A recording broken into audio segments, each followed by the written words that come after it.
Boa noite, sejam bem-vindos ao Tela Universitária. Eu sou Mariana Carrilho e mostro a vocês tudo o que acontece na USCIS, a Universidade Municipal de São Caetano do Sul. Conheça agora as atrações de hoje. A obesidade na adolescência acarreta uma série de problemas. Entenda sobre o assunto em entrevista com o professor Ailton Figueira.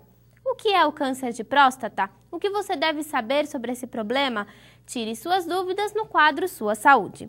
Entenda o que é o Fundo de Garantia e quando ele pode ser usado no quadro Seus Direitos. Como foi o desenvolvimento industrial no ABC? Em entrevista, a professora Priscila Perazzo explica a importância dos movimentos migratórios no desenvolvimento industrial da região. Continuem com a gente, o Tela Universitário está começando!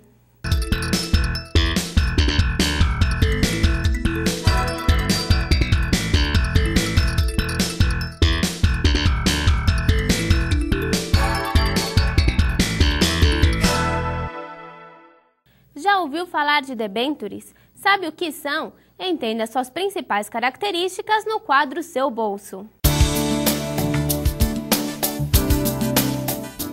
Debêntures são títulos emitidos pelas sociedades de capital aberto que transformam esses valores numa capitalização financeira através de um contrato de mútuo. Tem um prazo definido. E esses títulos podem, ao término do período estipulado, ser conversíveis em ação ou resgatado por quem emitiu, uma forma de liquidação do título emitido. O câncer de próstata é o tumor mais comum em homens com mais de 50 anos. Saiba o que é e como prevenir no quadro Sua Saúde.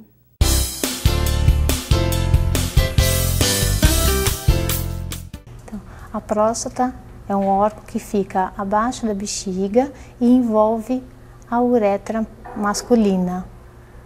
E o câncer seria quando você tem uma alteração, uma produção celular aumentada desse órgão, que ele vai se tornar aumentado e comprimir a uretra masculina. Tanto é que o homem, quando tem essa compressão na uretra masculina, ele começa a dificuldade para urinar, porque está comprimindo. Então, o homem tem que fazer força para urinar.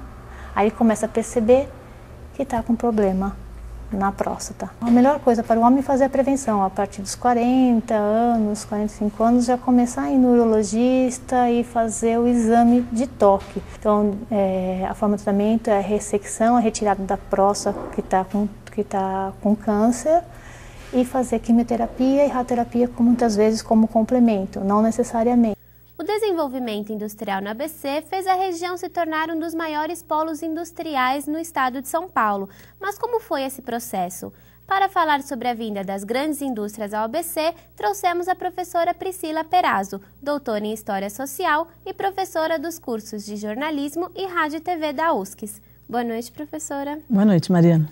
Professora, não tem como a gente falar do desenvolvimento sem falar do movimento imigratório que teve aqui na região. Como que foi esse processo? Certamente. A região do ABC, uma das suas principais características é o fluxo imigratório que ela recebeu.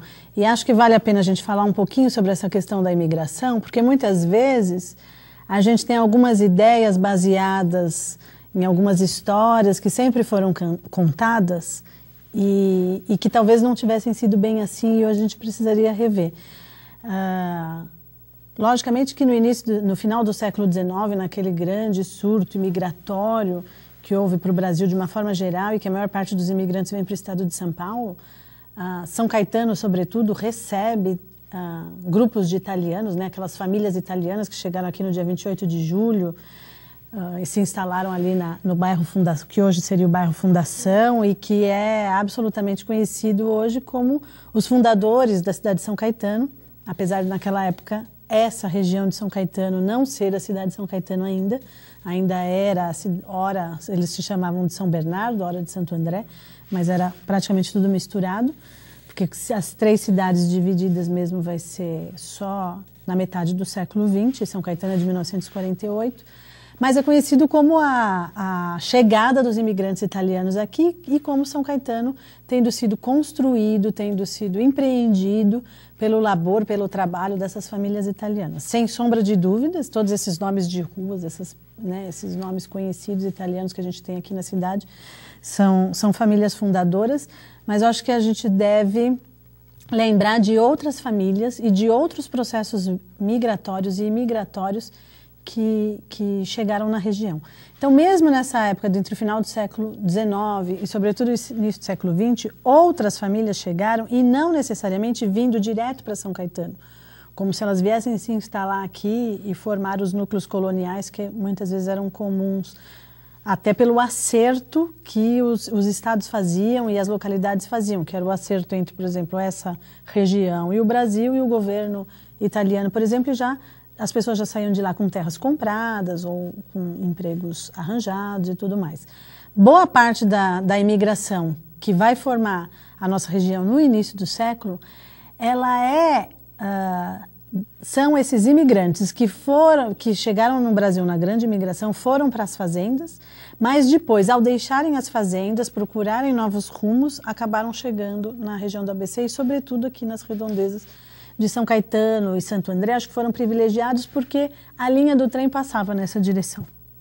Então, famílias italianas, famílias húngaras, famílias austríacas, muitas famílias formaram grandes colônias, né? Não vamos considerar grandes colônias em tamanho, mas em significação, em importância na cidade, ao longo do século XX, famílias japonesas. Então, hoje a gente sabe que a região é formada por uma diversidade de nacionalidades.